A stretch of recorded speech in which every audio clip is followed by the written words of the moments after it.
Hello, everybody, and welcome to the ISTAT Learning Labs. Today, we're going to talk about airline and aviation leasing landscape in China. And to do that, we have Li Liu, Executive Vice President, Greater China for GECAS, GE's $41 billion aircraft leasing unit.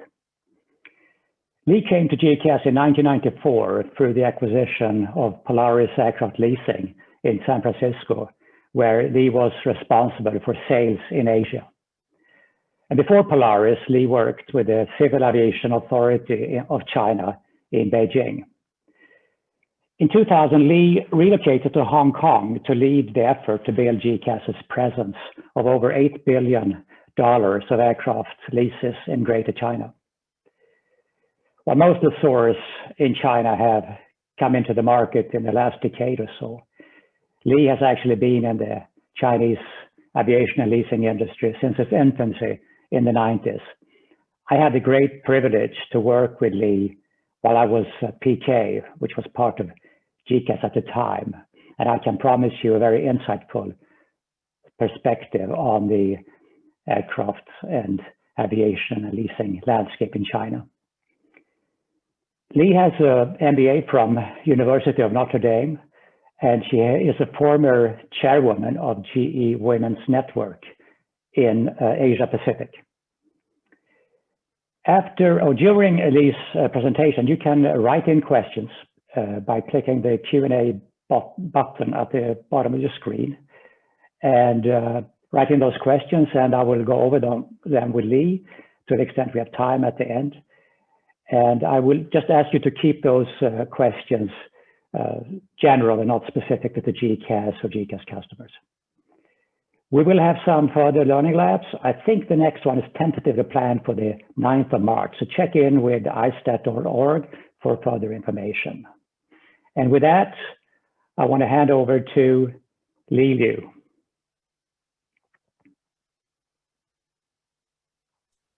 Hi, Niels. Hi, Niels.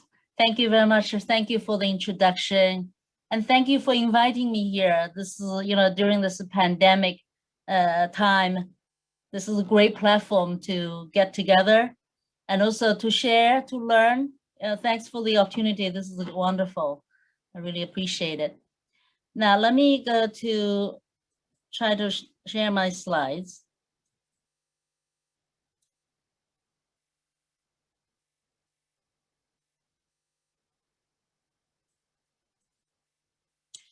Can you see my slide?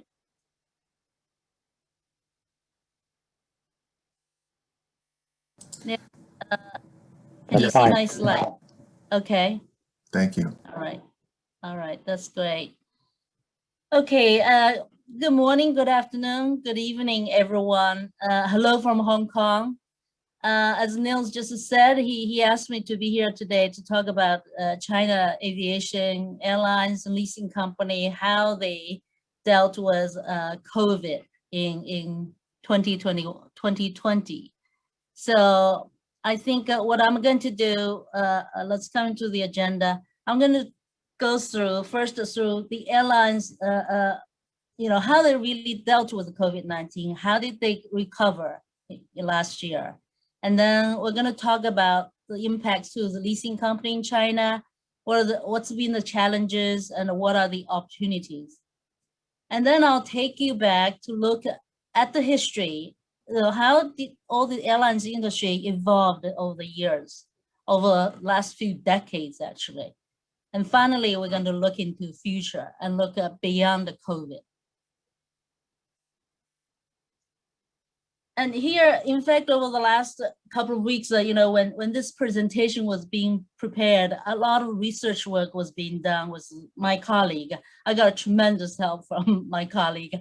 And when we looked into all the details, I mean, the more we look into, the more we find it, fascinating. The way China controlled the virus and also the way the airlines recovered, extremely interesting. And I know, today, everyone in the rest of the world is still struggling through the pandemic. But 2021 came, vaccine is being rolled out.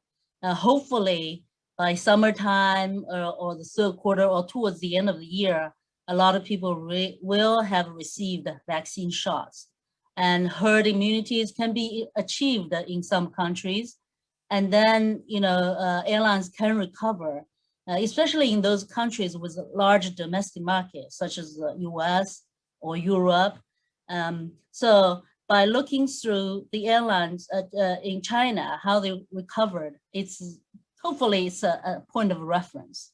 And I'm going to take you through in a chronicle way, not only about airlines, about traffic, but also to share with you some major events that took place during the critical 3 months time.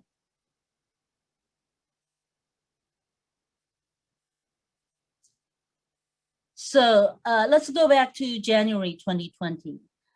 Chinese New Year actually was in the last week of January. And this is kind of early. Normally it's in February. And most people have already left their work. Migrant workers normally take off 2 weeks before Chinese New Year arrive. And they already home joining family for family reunions. And many people are flying on the way to fly all over the world with their families for vacation, sightseeing. It's all over the world. And then some are still try to leave their work and join the family for reunion. But this then, oh God, sorry. And then January 2020 came, and China confirmed the virus was human-to-human transmission. And then very quickly, 23rd, Wuhan got locked down. And this is just 2 days away from Chinese New Year. Just keep in mind this year, Chinese New Year is coming. We are just 3 days away from New Year. So according to the lunar calendar, we are almost exactly 1 year away from Wuhan lockdown. And this is extremely, everybody in China was at a shock. And I think the world was at a shock. And I myself at the time was in Dublin, joining my GCAS team for our annual meeting, just to finish our very last party in Dublin. But my team was able to make their way back to Beijing and Shanghai, joining family for New Year Eve dinner. But very shortly, China, entire country was under lockdown. And then the traffic, everything came to a stop. It's just that everything came to a halt. Public transportation, buses, trains, airplanes. And so here we go, the air traffic fell off cliff. And now by the end of January, WHO also declared this is a public health emergency of international concern. So between the end of January, the last week of January, and the 1st of February, there was a total shock. The reaction from the world was totally mixed. And I still remember reading New York Times talking about a lockdown as a violation of human rights. And the China, certainly there was a lot of confusion, and at one stage, local government, of course, sort of in denial situation, but people were horrified and watching many people losing their lives, and in fact, people dying at all ages. It's not just the elderly with condition. There are many young people as well, men and women. And very sadly, some doctors in the front line lost their lives. So it was extremely sad and it's just horrifying. But here we see a spike here, traffic, and Beijing central government reacted very quickly and decisively. So they immediately mobilizing all the resources all over the country, and the airlines started to fly medical supplies to Wuhan, and they started to fly health workers, all the doctors, nurses from the rest of the country, go to Wuhan to support. And also they were flying soldiers to Wuhan to support as well. And just to keep in mind that in China, whenever there's a natural disaster, soldiers are sent to frontline to help. And here soldiers actually was sent to Wuhan to help build the hospitals. At the time, based on our research, at the time, Wuhan had 40 hospitals with more than 12,000 beds, but that was not enough. So as soon as soldiers arrived, it took them about 10 days. 2 hospitals were built. One was built with about 1,000 beds, and another was built with 1,600 beds, and each with ICU capabilities. And later, in addition to that, they built 16 mobile cabin hospitals. And that basically creates a capacity for 20,000 beds to receive everyone who had a symptom in Wuhan. So anyone in Wuhan had a symptom at the time was admitted to those mobile cabin hospital. So effectively, they could get quarantined in time.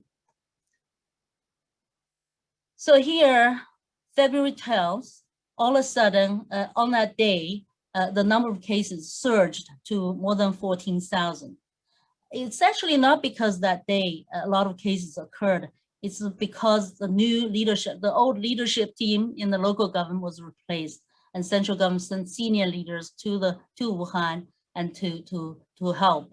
So they changed the methodology of counting the numbers in order to make it more consistent and more transparent. So that's the highest, that's the day that they had the highest number of cases.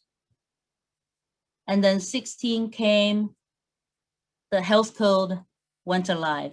And this is basically the first time China established this tracing system. So everyone has their mobile phone, they have to install app, and the app would track their movements. So anyone got confirmed as positive case, they immediately track all those people who have been in close contact. Once those people are identified, then they are put under quarantine. I know this is kind of unique in China, and it's very difficult for Western world to accept, because this is a matter of privacy. But having been through this pandemic for more than a year, my personal observation is the lockdown cannot be effective without an effective tracing system. So if many of my colleagues, all my colleagues actually in Ireland, they have been under lockdown for more than 9 months, but the cases over the last couple of months were still going up in Ireland. So, but this is this tracing system continues to work, and it basically worked. And then February 10th actually was supposed to be the end of Chinese New Year holiday. Many factories all over the country outside of Wuhan and Hubei province started to open. And in fact, a lot of factory workers went back to work. We GE have quite a few factories in China. Many of our employees went back to work. And then some places, in Shanghai, for example, the office started to open on February 10th. Again, our GE office in Shanghai was opened on February 10th. Only a few people, of course, went there, but most of the employees, we encouraged them to stay at home and work from home. But most importantly, to comply with their local rules. And this quarantine or lockdown rules is extremely localized. So the central government delegated to local governments and even local communities. Every different place, they had different rules. But we continue, but people started to move, started to fly, and started to come back to work. And here, March 2nd comes. And well, no, before the March 2nd, actually, what we have found is also in the mid-February, the daily new cases started to drop below 200. But then people, moving back to work, and then March 2nd came, the daily new cases dropped below 200. Now, previously, February 17 was dropping below 2,000, and now March 2nd, dropping below 200. And the traffic went up. This is the first, wave of recovery. And then we start to see the traffic stabilized here, and people really coming back to work. And by March 13, nationwide, businesses resumed, except Wuhan and Hubei province. I still remember one of my GE colleagues in Beijing. He was trying to make his first trip from Beijing to Shanghai. And as soon as he boarded, he sent a picture out through the social media. I looked at it. It was Air China 777 from Beijing to Shanghai. 80% was full. It was 80% full. So that was surprising at the time. If it hadn't been my friend and my colleague, I wouldn't have believed it. But mid-March 13, nationwide business, resumed. And then a few things happened in between. Of course, global, by the end of February, global daily cases surpassed China's. And on March 11th, WHO, in fact, declared COVID-19 a pandemic. And on March 12th, Wuhan new cases dropped down to single digit. And then March 19th, for the first time, China recorded 0 new cases, local new cases. So that was like when we do this, digging out all these details, that was unbelievable. And I still, afterwards, I had to double check. I I said, well, make sure this is correct, but it is indeed correct. And meantime, CAC was releasing some support packages, and also they came up with this 14-day quarantine for all international arrival. And also going towards the end of March, CAC came up with this very tough restriction for international flights. They call it 5 ones. Basically, it's a 1 week, 1 flight by 1 airline from 1 country to 1 destination. And that was extremely, extremely tough. And immediately, all the international flights dropped to below 100 a day. But the traffic here towards the end of March, it's pretty much stabilized at above 40%. So here we go. April 8th came and Wuhan lockdown was lifted. This is just after 76 days, Wuhan lockdown was lifted. And then of course, the entire nation was cheering for the lift of the Wuhan lockdown. And I think, thinking back, during those almost, less than 3 months time, the time was very, very long. Every day it was long and just, it was a long time. But of course, 1 year after, and then looking around, people, most of the country in the world is still struggling through this pandemic. And this less than 3 months, China contained the virus and Wuhan lockdown got lifted. So this was just marvelous. I mean, I still, can't believe this just happened. So after the lockdown, and in fact, on that day, April 8th, Wuhan airport opened, and immediately almost 300 flights in and out of Wuhan took place. And traffic continued. So towards the end of April, and then May 1st come, this is a Labor Day holiday. This is a small Golden Week holiday. And the people start to travel, have leisure travel. And so this really marks the second wave of recovery. People really, take vacations. They just wanted to get out and have sightseeing. And in fact, most of the people was going western region, including Xinjiang, Yunnan, and other places. But of course, they can't get out of country, so they are doing sightseeing within the country. May 5th, the traffic gone up by more than 60%. So daily passengers number reached more than 600,000. That traffic continued throughout the May. And then in the middle of May or towards the end of later part of the May, actually there's a small outbreak in Wuhan. And this is the first time China practiced the mass testing. So everybody in Wuhan got tested. Within 2 weeks, more than 10 million people got tested. And this was also the time when some asymptomatic cases were found in Wuhan as well. And meantime, the traffic just continued and went up to 70%. And then by June came, US carrier decided to resume the flights into China. Just to remember, by the end of January, US decided to stop all traffic to and from China. But by beginning of June, US carrier started to resume the flights. And then at the time, there was a little fight between CAC and DOJ. That is surrounded by this CAC 5-1 policy, because it's just too tough and very much, one-sided. So CAC agreed to drop the 5-1 policy, but instead they came up with the circuit breaker practice.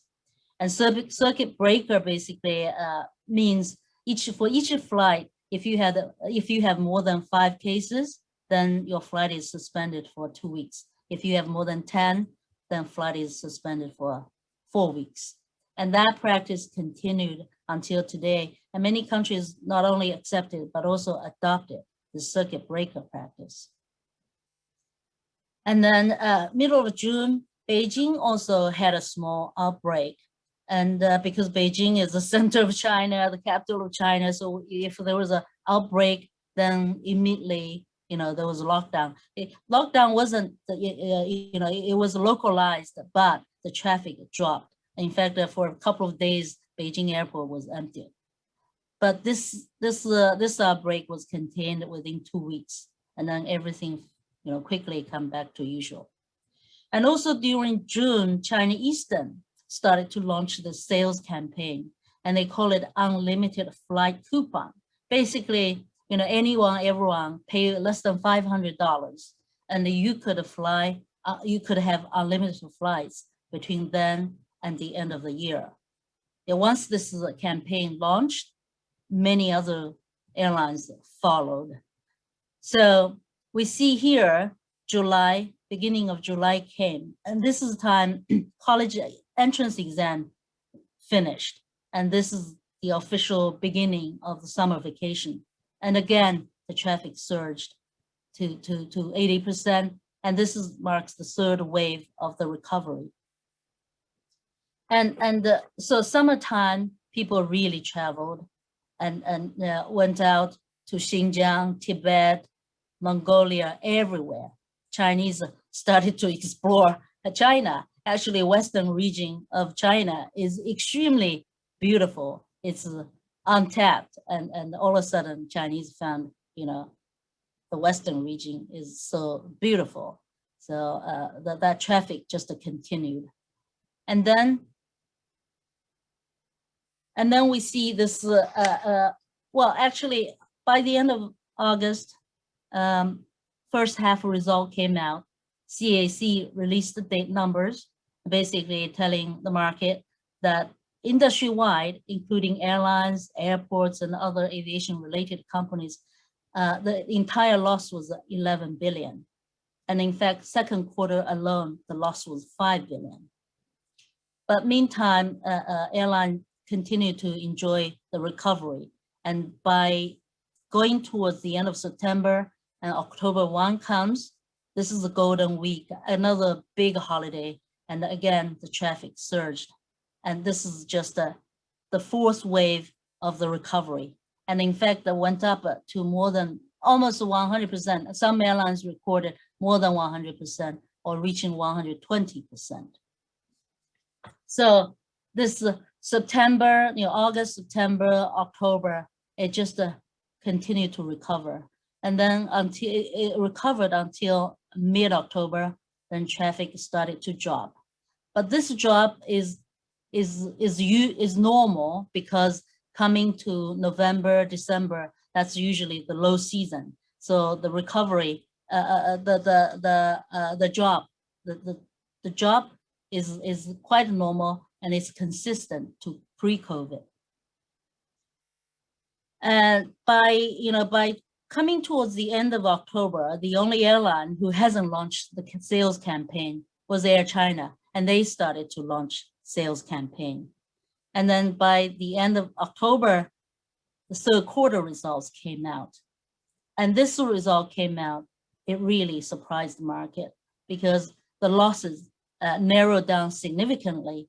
And also many airlines reported profits, including China Eastern, Xiamen Airlines, Shenzhen, Sichuan Airlines. And then on the private airlines, this is of course led by Spring, Junyao, China Express, and also there's colorful Guizhou.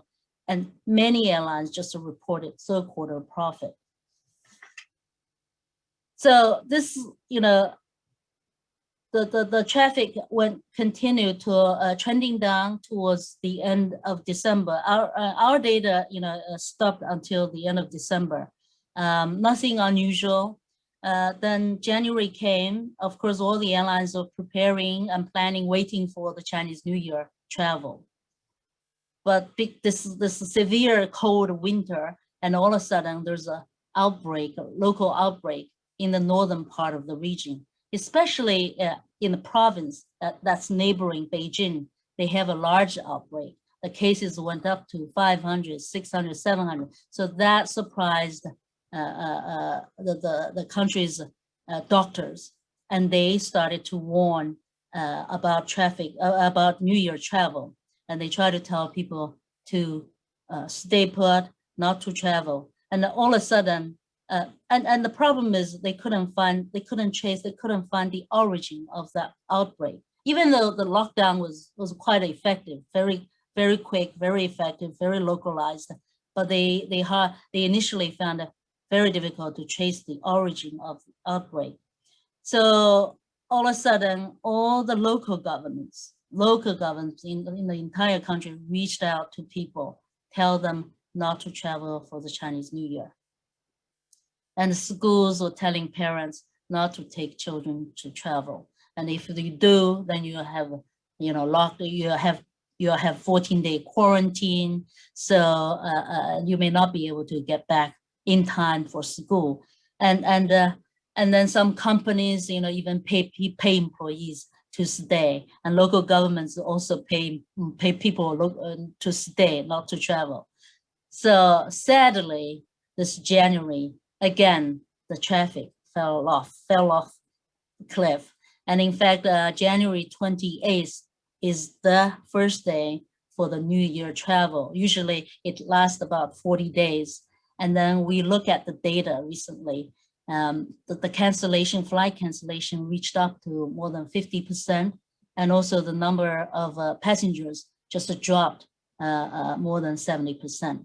So this is extremely hard for airlines, but to comply with the local rules, there's no other option.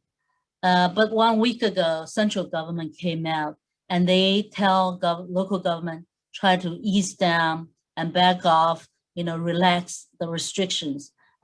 People can, unless those people under the high risk zone, of course they are under lockdown, they can't travel anyway.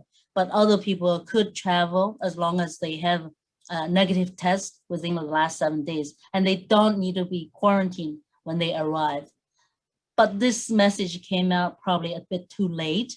So most of the people already made their arrangement to stay, and many people made up their mind not to travel. And in fact, over the weekend, I received a call from one of my customers, and they said, their fleet, 80% is grounded. So this is extremely shock, but I think the difference here compared with what happened last January is this is a very localized outbreak. It was very much under control, and even though this is this hit airlines and train companies, hit them hard, but for the rest of the sectors, business as usual. And normally during Chinese New Year, Beijing and Shanghai are ghost towns, but this time people stay and people go to restaurants. So the retail sector probably in those major cities will enjoy this no traveling. So we try now, okay. Now here is just a summary of what we have been talking about. Just now I covered largely the domestic travel. The reason I didn't talk about international is here, January, it was more than 100% traffic, fell to 18%, and then continued to fall until April 1st and dropped to 1%. And at this point of time, a lot of expats, students studying overseas, they were trying to leave, trying to escape the country. But guess what? By April time, everybody wanted to come back. But because the limited flights, so many people got stranded overseas and they couldn't come back. And this international travel just never came back throughout the year. It just stayed at 3%. Going forward, 2021, it looks like this trend will continue because the Chinese, in front of the coronavirus, they are extremely risk averse and very disciplined. It's not just the government control, but actually Chinese, they don't want to take any risk. And many people here in Asia the same way. They don't want to take risks. They rather stay home, stay put, not to do the long haul traveling. So I think people in China will wait until probably US and Europe reach herd immunity, and then they will feel safe to travel. This probably will get into 2022. And then here the dark line shows the load factor, which is actually pretty stable, about 70, 80, between 70, 80%. And then total RPK, of course, the same trend, dropped and recovered to almost 70%. And here we just try to segment all the airlines and take a look at how they each behaved with the recovery. If you look at the big three airlines, their mix of domestic and international is about 67-33, and HNA is about at 80-20%, and private airlines is more 83-17%, and others a little bit less. And here, but this slide just shows you the private airlines outperformed everybody else.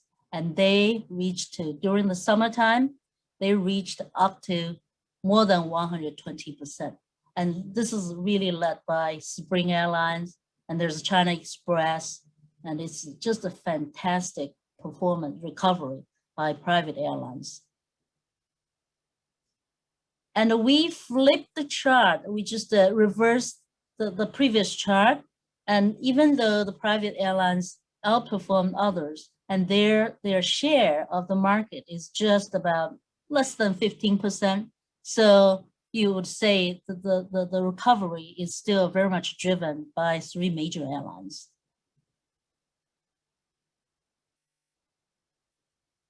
And we separated LCC versus others. And normally during normal time, look at 2019, the annual growth LCC is 16% versus the mainline 7%. They always outperform mainline. And then during 2020, they pretty much stayed break even, and then mainline dropped 13%. And if you look at February number, again, they dropped, but mainline dropped them a lot more. And then November, they recovered a lot more.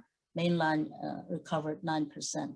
So, and this, LCC, of course, the low cost, narrow body fleet, and they are very, flexible. They respond very quickly.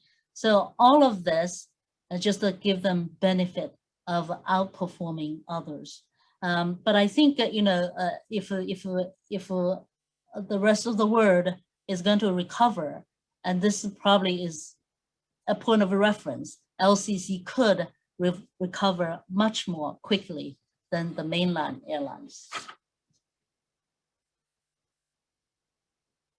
And of course, here's the star performer are all these cargo airlines. And because of the demand of medical supplies just surged, not only in China, but all over the world. And also because loss of belly space due to the stop of a long-haul flight, wide-body aircraft. So all these cargo operators enjoyed this demand so much, and total volume actually, because the loss of a long-haul flight, loss of cargo belly space, total volume dropped dropped 10%, but the yield was so high, and in fact it went up more than 200%, the yield. So all these cargo operators had a tremendous year. And here are 3 major airlines. They all have their cargo operation. Air China, China Eastern's cargo are shown here because they are separated from the parent. And China Southern had a cargo operation consolidated, so it's not shown here. And Hainan have 2 cargo airlines, one Suparna based in Shanghai, another Tianjin Cargo. But then the other group, this led by SF Express, this logistic cargo airline. And they, during this COVID year, Chinese rely even more on e-commerce service. So they have been extremely busy to deliver packages. And last year, we also saw some new names here in Henan province. There's a Central Airline, there's a Central Longhao Airline, and these are relatively new cargo airline. And there's Northwest based in Xi'an. And here on the bottom here, we see JD.com. And JD, actually, they are still in the process of obtaining license, but they are going to be running their cargo operation just like Amazon. So I think out of this entire COVID, one thing China discovered is the capacity, for shipping, flying goods in and out of China. And actually Chinese operators only has about 35% share. The other 65% are all shipped by international carriers. And it just dawned to them, the market is so huge, and they encourage the airlines to grow the cargo operation, and they want to put this air cargo transport as a strategic importance. So I think in the next few months or couple of years, we'll see more cargo airlines emerging in China. Now, so how this translated into all the numbers? We pick up 6 airlines. These are all public airlines, and we look at their revenue. Of course, the revenue dropped, and it actually bottomed during second quarter, but the third quarter started to come back. On the loss side, the first quarter was an enormous loss, and then second quarter started to shrink, and third quarter dramatically actually narrowed down. And as I said earlier, many airlines just reported profit. And this slide, cash is king. Here, look at the cash position of these 5 airlines. Spring is always a cash-rich airline, and they hold a lot of cash. But when 2020 came, they went out, increased their cash significantly. And 3 major airlines, interestingly enough, during the normal time, they hold minimum cash because they have a lot of credit lines lying there waiting for them to draw down. So they never had to hold a lot of cash in hand. And then, but COVID came, 2020, they all went out and they raised a lot of cash. And then Jungyao in the middle, slightly above 3 major airlines. And this chart here on the right-hand side shows the increase quarter by quarter.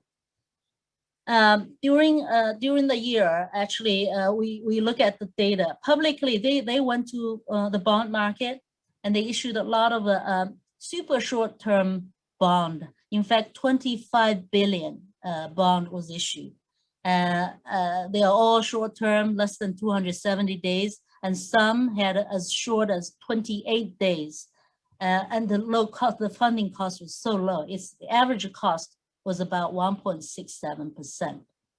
And in addition, government came out and had this COVID relief funding and set aside, this is a low interest cost debt available for airlines to draw down. And they had a total of 22 billion. The interest rate is between 2 to 3%. Most of the airlines tapped all these loans. So liquidity was there. They had a cash, and the government made sure that the airlines had a cash. So we just take a look what government did during this COVID-19 when airlines were suffering. In the beginning, they had some soft support package. We call it soft support package. Basically, they gave discount on landing fee, navigation fee, and they waive parking fee. They also reduce fuel price. And also local government came out to provide some subsidies to the local airlines. And in addition, they stopped the CAC tax and levy, and they just deferred all this. But most importantly, it's those the debt the government provided. As I talked about, it's 25 billion bond, 22 billion government provided debt. So that helped airlines tremendously. And as a result, the airlines payment to all leasing company, I'd say largely on track for the year. Of course, when the COVID first came, all airlines reached out to leasing company for deferrals. And all lessors, I'm sure, most all lessors offered deferrals. But of course, the deferrals came with interest charge. And so the airlines looked at it and they found they can get cheap funding in the marketplace. So why should they take a deferral with higher interest? And many just declined. And really compared with other regions, China had a much less restructuring. There were a few, but those few restructuring actually started before COVID.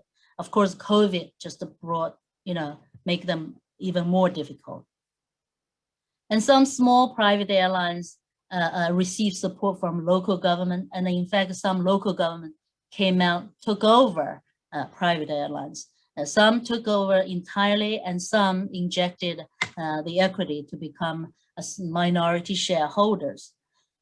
So, leasing companies in general, I would say, didn't suffer much in China compared with the rest of the other regions. And in summary, our numbers collected stopped at third quarter, but because again, just the private airlines outperformed. When I say private airlines, I qualify those airlines normally have a fleet of more than 50 aircraft. Smaller than that, it's a different story. But when they have a larger scale, they really enjoy the benefit. And then regional airlines did well. China Southern definitely, stood out. All these revenue improved because of the, summer peak.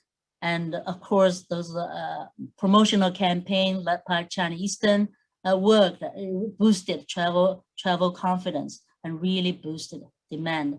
And the other factor that contributed to the bottom line is the currency. RMB appreciated against the US dollars. So by the end of 2020, RMB appreciated 7%. And many airlines, of course, has a lot of exposure to dollars. So that really helped. And of course, the liquidity was there. So recently, the fourth quarter numbers came out. We took a quick look. It seems like for the entire year, out of 8 listed companies, 7 of them estimate the total loss will be more than 15 billion for the entire 2020. And now we take a look at the leasing companies in China.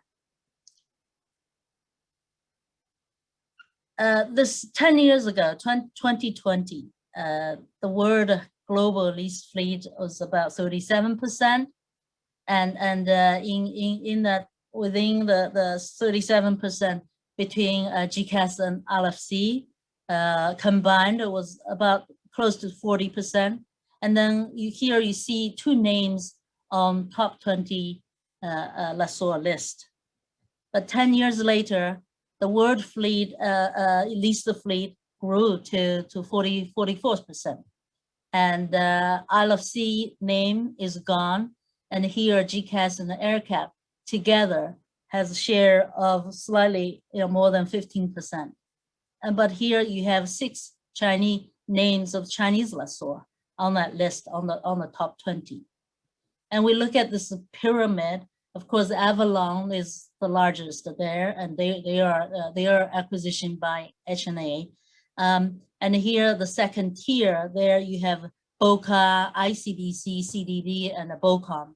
BOCA, of course, they are international player because they were a total acquisition by Bank of China back in 2006. And they continue to play as international lessor, and over the last 10 years they actually started to increase China share. CDB in the last 5 years have transformed itself and now becoming more global player. Both ICBC and BOCOM, they have international exposure, they have international market exposure, but I say compared with the other 2, maybe they are more exposed to China market. And below you see a lot more names, and 2 are Hong Kong-based lessor, Goldshot and Calga. Calga is the one that's been growing and pretty aggressive. They have a lot of China exposure. And there's CCB, CMB, both have strong parent, but they are more domestic market. They have international leases, but they are mostly in China. And there, Mingshan is an interesting one. That's a private bank, and they were one of the first lessors emerged 10 years ago. And they started with corporate jet leasing, and then expanded into commercial jet. And they were, for a period of time, they were extremely aggressive. But I think over the last 2 years, they've been a little quiet. And in fact, in addition to all these names here in this pyramid, there are a lot more other names. But I think we listed those having some impact. And here I think that we have AVIC. AVIC is Avic Leasing is under the parent is Avic, and they are growing. And I think last year, 2020, as you have seen in the news, they have been doing PLV leases with the international carriers. So what is the characteristic of those leasing companies? They have strong liquidity, of course, strong bank parent or conglomerates, and also their fleet is young, mostly narrow body, and also higher concentration in China, especially big 3 exposure, and that really helped them during this COVID year. And also they are gaining more experience, closing the gap on established lessors such as ourselves and others. And most importantly, most of them are still in this growth mode. They feel they are a young company, they need more share, and they are in the growing mode, and their pricing has been extremely aggressive. If we look at China's fleet growth from less than 200 aircraft to 4,000 aircraft, and the lessor, the number of lessor also grew over the last 10 years. So what it is next, I think, of course, China remains a large market for Chinese lessors. You think about, 1.4 billion population, only 4,000 aircraft at the moment, and 40% of the fleet is on lease. And China, if we talk about China as a company, China Inc., actually the order book is relatively small compared with other emerging markets. So that does provide a lot of opportunity to leasing companies. And of course, we see, new names, new entrants. I personally myself, 5 years ago, I was predicting that there might be, among all these bank lessors, there might be consolidation to come, but it didn't happen. And instead, we saw a lot of new names and names coming from conglomerates. And I think recently, the one example is Maotai Leasing. Maotai is a Chinese liquor company. So what do they have to do with the aircraft? But they have a lot of cash. Maotai's market cap is 2 times of Coca-Cola. Lot of cash, and they have great interest in aircraft leasing. So they are the newcomer to this space. But of course, challenges are there. This is China has always been a market for competition. Even before local lessors emerged, there was a lot of competition. But now, over the last 5 years, with all these local new entrants, it's becoming a battleground. So, we see more names coming from local government. Even they start to show interest in leasing business as well.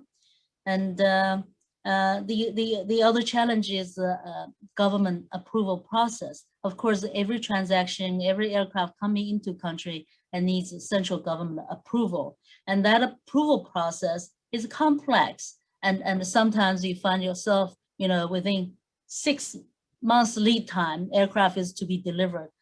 The airline still don't have the approval. So you really have to make sure you understand what situation you are in, how to manage this risk.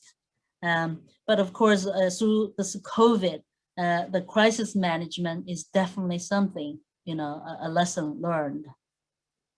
And we believe, some of those lessors out of COVID will become bigger, become stronger, and becoming more international. And some probably for the near future, they might shift back to China market, more concentrated in domestic market, and probably reduce the skyline, reduce order book. But even with COVID taking place, I think there will be new names to come to join this, space. And now Niels asked me to talk about this China model. China model, how does this work? Is this better compared with the Western model? I don't think I have an answer for you, and I'd rather you answer the question. But I'm going to take you through this, the history of how Chinese airlines evolved. And if you look at that, and then you probably get some perspective. So we go back. Well, we just here's a summary of all the metrics. We start from 1995 to pre-COVID 2019, 25 years. Other than the number of airlines, which is a bit less relevant, but every other metrics, it's year after year, it's double-digit growth. I mean, this chart is pretty much self-explanatory, right? And we go back to 1980s, and this is actually just the time China started to open, and the CAC was just separated from Air Force. They were part of the Air Force, but they separated from the Air Force, and they became a regulator as well as operator. So at the time, there were 6 regional airlines, including 3 major ones we know today. And then they were up in the north, Shenyang, there's China Northern, and there's a Xi'an in China Northwest, and also in Chengdu, there's China Southwest. So 6 airlines under CAAC. And then by 1984, Xiamen Airlines was the first local government supported airlines. Xiamen Airlines emerged. And then shortly afterwards, then more airlines came out supported by local government. So we had Shanghai Airlines, Xinjiang Airlines, Shandong and Sichuan and Hainan.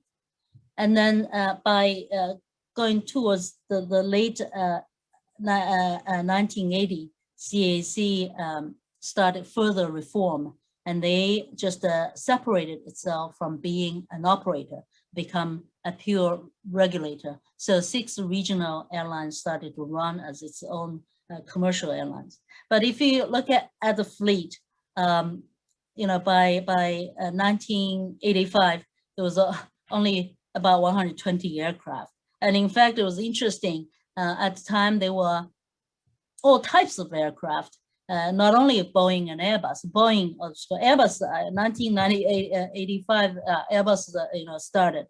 And then in fact, there was BA 146, Short Brothers, de Havilland, ATR, just you name it. And they, I think all of a sudden, everybody went into China. And then 1990, the opening continued. And interesting enough, more and more local government wanted to participate. And then between 92 and 94, more local airlines emerged. And we counted altogether probably 26 airlines already. The total fleet is only 200 aircraft. We have 26 airlines. And you kind of wonder why all of a sudden, look, every province wanted to have their own airline. And I think it's largely because CAC Aviation is such a global business. And CAC, you know, airline industry in China at the time was one of the first industry that started to reform, to be open, and also to be international. And they gained a lot of insight into Western world. You know, imagine China was closed for so many years, and all of a sudden, country is open. There was a sense of curiosity, a sense of urgency, and also everybody, you know, wanted to learn, to develop, and to grow. So I think, you know, that's why all the local government wanted to participate. Certainly, it didn't work. They had no management know-how, no technical know-how, and there's no adequate resources. And guess what happened? A lot of accidents took place during the 1990s, and some were fatal accidents. So CAC stepped in and to intervene. And now by 2002 to 2004, all of a sudden the local airlines disappeared. Every airline emerged under, you know, being taken over by 3 major airlines. In fact, the consolidation, you know, into the 3 major airlines, including the other 3, already disappeared. And the only local government support airline remaining was Sichuan, Xiamen, and Shanghai Airlines. But even those airlines, and Shandong as well, but even those airlines, they are under, you know, 3 major groups. But here, interesting thing is, look at the traffic. Traffic just between from 2000 to 2005, it doubled. Fleet size doubled. Even though, you know, the airline is consolidated because of synergy, resources, you know, everything was aligned, and then they started to grow. I always think this is the time they really started to kick off to grow, and the fleet size just doubled. 2004, 2006, CAC continued to reform. So they allowed the private sector to participate. So we saw the first group of private airlines established. And here today, you know, we have Spring, we still have Spring, Junyao, OK, and also Donghai Airlines. And some already disappeared, such as ISTAT in Wuhan, they went bankrupt. And there's a cargo called Jade Cargo as well, went bankrupt. And some others like United Eagles was taken over by COMAC and the Sichuan Airlines. So this is the first group of private airlines. And in fact, immediately they stopped issuing, giving out license. They just wanted to experiment. But then the local government interest reignited at that point of time. And Hainan took the opportunity to go out to local government, form joint venture. And the way Hainan HNA, you know, started to expand, their motto is to go with the local government. They are the market leader, put the aircraft there, form joint venture, and then be the market leader. And they are always followed by others. In the meantime, the big three also reached out to local government and also set up their subsidiaries as well. So we see here the fleet continued. Actually, this is just between 2000 and 2010, the fleet size totally quadrupled. And now we come to 2010 and 2014. So CAC started again to give license to private airlines. We see second group of private airlines emerge, and this is you know, including Qingdao at the time. There's Rayli, Hongtu, and Long Air. Quite a few of them. Again, they gave license to, you know, almost 10 airlines, and they stopped. They wanted to have a control, and Hainan at this point of time continued to grow, continue to expand the portfolio. And then competition certainly became extremely fierce. But the traffic continued to grow. And between 2010, 2015, and traffic grew another 65%. 2015 until today, and again, consolidation. So a lot of airlines gone back to be under three major airlines and also under HNA. HNA actually continued to expand until you know, expanded. You know, they reached actually they still have 13 airlines, 13 operators in the country. And local governments, somehow their interest never stopped. They still persisted their interest. So what happened is some private airlines, you know, started to struggle, and they could, you know, because of competition, they started to struggle. So local government took the opportunity to either take over the private airlines or having shares, becoming shareholder of the private airlines. And we have seen Qingdao today as becoming 100% owned by local government. And recently, Hongtu Airline is changing its name into Hubei Airline, Hunan Airlines, and the local government have 25% of the share. So in fact, if we look at all these 53 operators, passenger airlines, only 9 of them are truly private airlines. And the cargo airlines, you know, emerged, and you know, they will continue to grow, and the fleet size now reaching to almost 4,000. And because of COVID, and also because MAX grounding. So I think, you know, in China right now, about 200 MAX being grounded, half in China, half in Seattle, and then probably about 100 NEO still deferred, you know, in Toulouse to be picked up this year. So this is basically how the airlines evolved in China. you know, for I think over the last 10 years, I kept saying, until COVID came, I kept saying to my team, I said, well, look, this is this growth is unstoppable. 10 years ago, airline executives started to get worried. They get worried because all the high-speed rail system in China was start to be in place, and that high-speed rail system is extremely comprehensive, and they were concerned that the passengers will be snatched away by those high-speed rail, but it really didn't have much impact. Their growth continued double digits. And I think we, you know, we just, this is, you know, just talking about the history, it just tells you how the China model worked. And then now the China plans on a 5-year basis. So the last 5 years is between 2015 and 2020. And then the entire air traffic reached 33% of the entire national transport system. The average annual increase by, you know, before COVID was RPK up by 11%, passenger by 10%, cargo by almost 5%.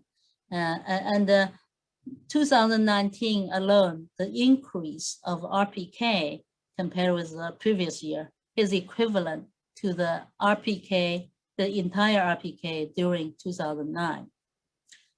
But 2020, because of recovery, they still carried 420 million passengers compared with 660 million passengers in 2019.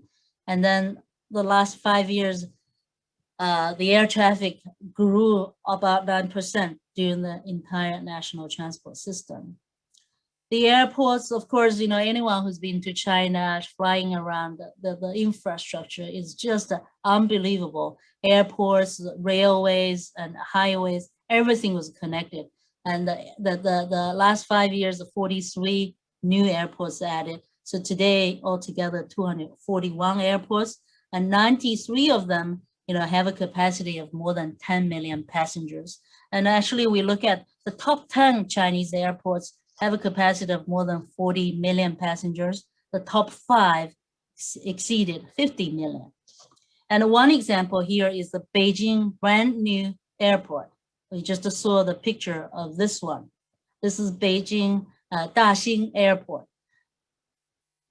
The construction started in December 2014, and then the operation started in September 2019. Only phase 1 completed, but the capacity is 72 million passengers with the 4 runways, and the total investment was 63 billion.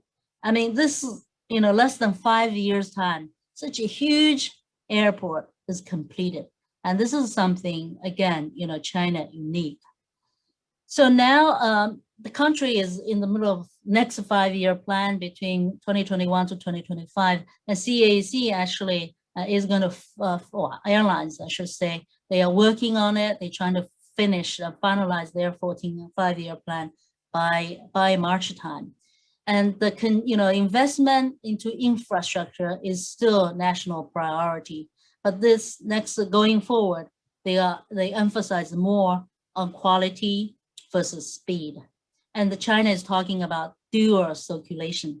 And a lot of things happened in the last couple of years. Was first, of course, in addition to COVID last year, there was this geopolitical dynamics. The escalating tension between U.S. and China has just changed things so much that that Chinese government realized that they cannot rely on the economy used to rely on export, but now they have to drive domestic demand. So now they call it dual circulation, but primarily they want to become, you know, more self-sufficient and also driving domestic demand. CAC already released its outlook for 2021. They think the RPK will reach to 80%. Passenger will reach to 90% of pre-COVID, so 590 million passengers. Cargo maybe, you know, remain level, but they will add 8 airports. And COMAC, actually 2021 is an important year for them. By the end of the year, they will have delivered about 100 ARJ-21. And now they have already delivered close to 50 aircraft. And during more and more domestic travel, and this ARJ could find a niche market. And in fact, in the past, when I talk about 4,000, regional jets is very much limited. So I always ask the airline executive, why you don't need a regional jet? They say, well, 737, A320 are regional jets in China. But with people, more and more people will travel inside China, explore Western region. So ARJ, can play a role. And then also by the end of this year, the first C919 is expected to be rolled out. So we back, talking about China model. Here, CAC as a regulator and also as a coordinator. So we always, the beauty of it is a lot of investment resources totally centrally allocated. And we have always all seen this 20-year strong year of safety record for China.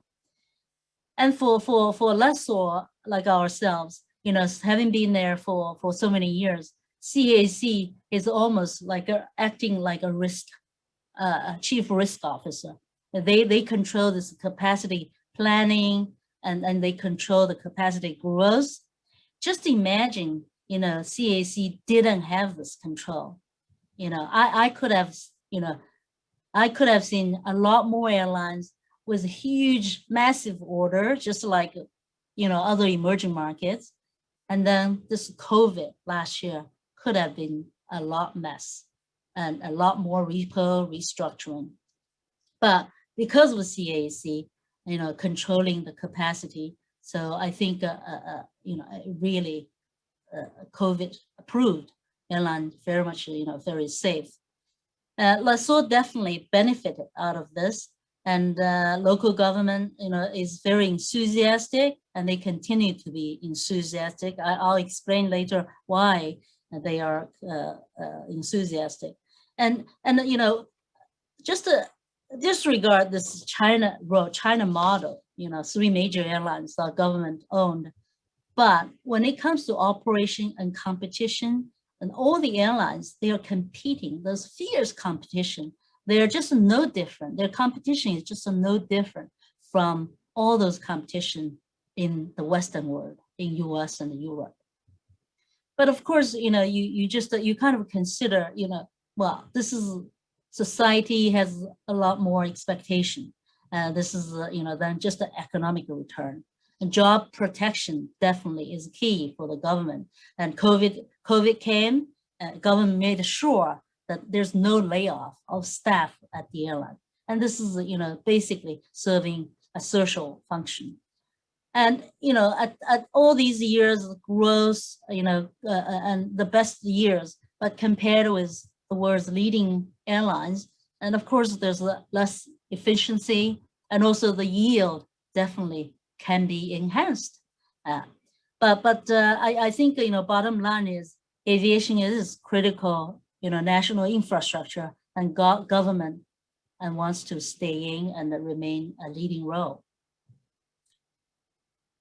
So I think, finally, I want to just to close with this. We talked about local government showing interest to support the airline industry. I mean, initially, I think it was because of the, to learn and getting, more exposure into Western world and learn about international business. But here, we pick up 3 provinces. One is Jiangsu, this is gray here, which is just next to Shanghai. This is the top, one of the richest province in China, and they have their GDP is comparable to Spain, and its population is 80 million, comparable to a country like Iran, but they have no local airlines. and the people there just rely on Shanghai as a hub. So, and why the local government is interested?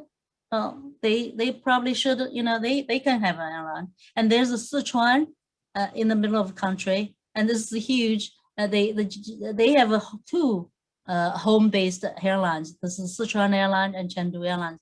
But together they have about 250 aircraft, still very small, but their GDP is comparable to Poland, and the population is 84 million, just like Germany. And again, they definitely have room to grow. And then there's here, Guizhou. This is a small, actually, province. And in fact, they are one of the last provinces that lifted all poverty there. But this is an extremely scenic place. So now Chinese, try to travel there and start to look sightseeing. And its GDP is like Greece, still 35 million population, like in Morocco. So, and they have one airline, Colorful Guizhou. They are very young, just 4 years old, and they have about 12 aircraft, and they definitely have room to grow. So recently, Boeing came out, announced their prediction for China. So as they say, for the next 20 years, China will need another 8,600 new aircraft. And in fact, this prediction is 7% higher than what they predicted in 2019. With that, I think, I finished my presentation, and Chinese New Year is just here. I wish you everyone Happy New Year as a new year of Ox, and I hope 2021 will bring all of us good luck and prosperity. Thank you very much. All right. Thank you, Lee. I hope you're right about the Happy New Year. Well, I hope so. Look, that was very interesting. We had a lot of questions, but many of those questions that came in during your presentation were answered subsequently, because I think your presentation was very exhaustive. Now, and some questions are all clustering around the same theme. So I'm trying to consolidate those questions into one basic question, which is that, here in Europe, where I am, and in the US and, some other places, it seems like, the airlines are coping by a combination of, borrowing money, deferring rent, and getting government support, laying off people, and people are being then partially paid by the governments. There are bankruptcies and restructurings. Right. Now, do you see a similar model in China, or will things be playing out very differently? And I'm asking this question particularly in light of the recent rumor or fact of the HNA's bankruptcy filing. Yeah, no, I think, Niels, I think I went through the slides you've already seen. I don't think anything, well, I know, in Europe and in US, other markets, a lot of repo, a lot of bankruptcy filing, but I don't think that's the case in China, and all airlines emerged out of COVID. Yeah, I mean, HNA, you talked about it. Of course, it's reported they are in the process of restructuring through the court. But this is an extremely sensitive time and sensitive subject. I'm not going to elaborate, but all I can say, HNA is a long time and valued customers of GCAS. That's number one. Number two, as an operator, they have been extremely successful for many years, and they gained recognition not only in China, but also outside China for providing great service. And three, they have a fleet of about 17% of the share of the entire the market. So that's significant.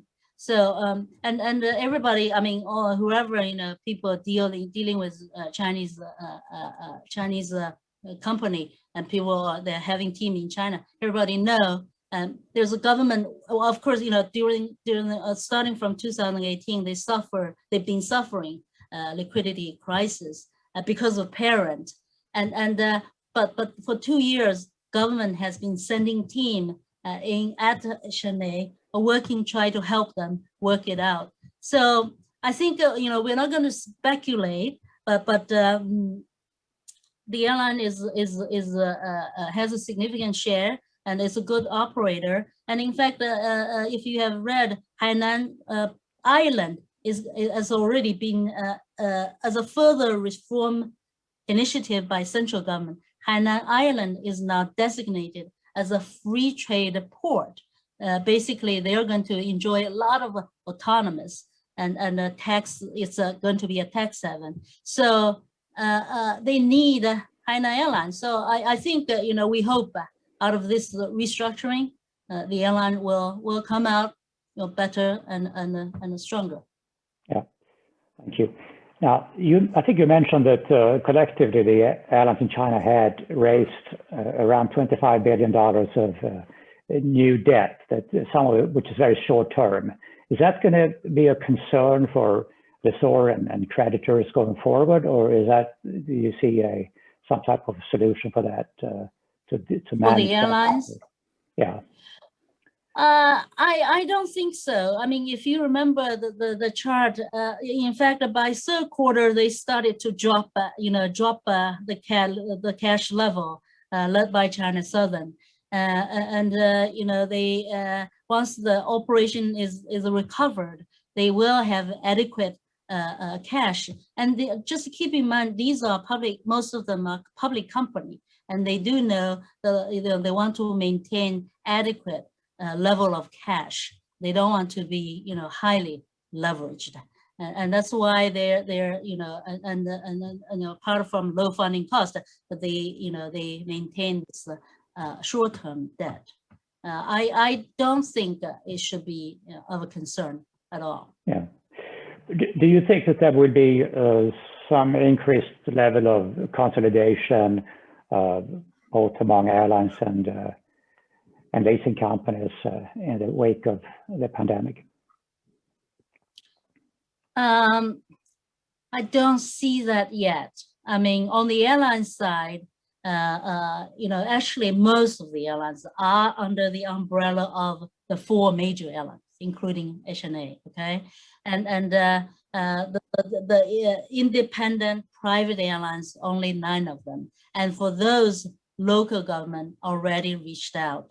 I mean, a couple of them were struggling, like Qingdao was had a little bit of trouble, so now they're taking over. And Rayleigh actually recently reached an agreement with another local government. So I don't think there will be consolidation in the near future. Yeah, and if you know, 2021, the new year, market comes back and you know, just like last year, you know, resilient recovery. So with the local government support, these airlines probably will stay independent. But on the leasing side, you know, 5 years ago, I thought there could be consolidation. I don't see that coming, and I cannot predict that. Although there are a couple of leasing companies in China that are owned by some of the biggest banks in the world, and yes, there should be acquisition opportunities following in the next couple of years, I would imagine, internationally. So maybe there is going to be a further step up of the. Yeah, well, it could be, and I think you know, of course, you know, some of them are just like ourselves, you know, exposed to a lot of restructure, you know, just exposed in the international market, so they have to deal with some troubled accounts. But I think, yeah, internally within the domestic market, is this the time they should look into and consolidate? Personally, I think yes, but it didn't happen. It hasn't happened, so I'm not going to predict. Right, right. This year is very exciting for me and other people at ISTAT who are airplane crazy people, because I think you said that the first delivery of the C919 is expected towards the end of this year. Is that correct? Okay. So right. Did the COVID lockdown in any way trip up the preparations for that delivery, or is that still going? No, not at all. Okay. Not at all. As I said, factories, most of the factories outside of Wuhan, Hubei province, started to open in mid-February already. So COMAC certainly is the top priority for everything to be in order, to be smooth, and I think in fact last December I invited COMAC to speak to us, and at that time they are still predicting the end of this year to roll out the first C919. Okay. Well, yeah, it's certainly rolling out a new product. It's not easy, but we'll have to see. Yeah. So there were a couple of technical questions. One that I thought was interesting from Eric Vanderberg. He's asking what the situation at the moment is regarding tariffs on foreign aircraft into China. Are you familiar with that? Well, I think they can fly into China, but they have to. This is circuit breaker practice, and if you fly in, with more than 5 cases, then your flight is suspended for 2 weeks. And I think for certain high-risk countries, and they suspended flight for the time being. And I don't know exactly what are the countries, but I do know certain countries flights are suspended. But the circuit breaker rule basically applies to everyone. I think this question was related more to the importation tariffs of, I think. On the implication to Chinese carrier or to? Yes, exactly. Well, I think that was what the person, Eric Vanderberg, was referring to here in this question. Right. Well, no, I mean, this international traffic definitely, it's sad. It's not going to recover soon, for sure. And I think I really personally think this is that 3% level-ish, so probably going to stay for the entire year. But Chinese, they have been actually using the wide-body aircraft to fly domestic routes. And in fact, when last year when we looked into the data, I said, well, how come they can exceed 100%, become 120%? That's because the capacity, all the long-haul aircraft has been put into domestic market, so they carry more passengers in country. I really hope, this will international traffic will recover. And I think Asia, starting from Asia, so certain countries in Asia already having this green channel with China. So hopefully, and Chinese are very eager to go out, get out of country and tour again. Yeah. There was one chart you showed that was intriguing to me. You were showing early on the recovery after the first lockdown among the Chinese carriers, and it was remarkable to see that the private airlines were recovering faster than the rest. Why is that? Well, I think they Spring, Jinyang, for example, they are narrow-body fleet basically, and they are extremely flexible and they are very quick to respond. And in fact, during the COVID year, CAC did relax the slot, and it's more open. So there's a lot of flexibility, and these airlines acted very quickly. So they really outperformed the major ones. The major ones, of course, the other consideration with the big ones is they do have a lot of wide-body aircraft, and that's hurting them. That was very interesting. Thank you so much for that. And thank you everybody for having listened in. And then we see you back, I think it's going to be on the 9th of March. So check the istat.org website. Thank you Great. very much. Thank you very much. Thank you, Nils. Thank you for inviting you. me. Bye, everybody. Yeah.